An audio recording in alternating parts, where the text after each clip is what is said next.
आज गहुँको पिठोको खजुरी बनाउन लागेको।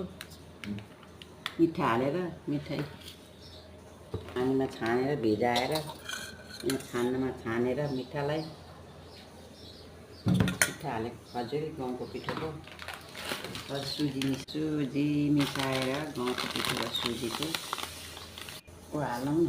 नरिवल के छ नरिवल सोप घिउको धुलो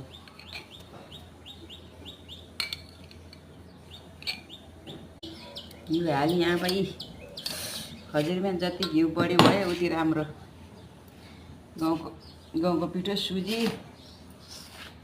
घिउ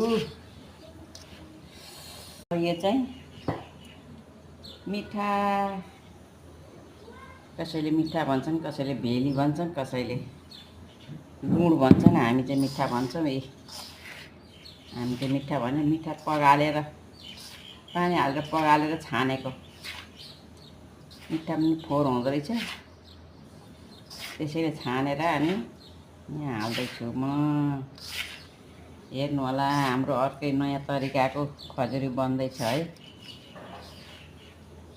लास्टसम्म हेर्नु होला, पकाउने बेलासम्म हेर्नु होला कस्तो पाक्दो रहेछ।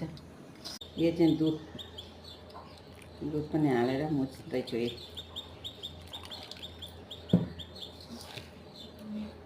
अब हाम्रो यो पिठो खजुरीको पिठो रेडी भयो।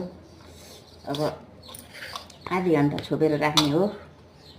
चट्ट पारेर आधी घन्टा पछि भिज्छ अनि पकाउने हो। पकाएको अहिले हेर्नु होला। सुक्ने होला।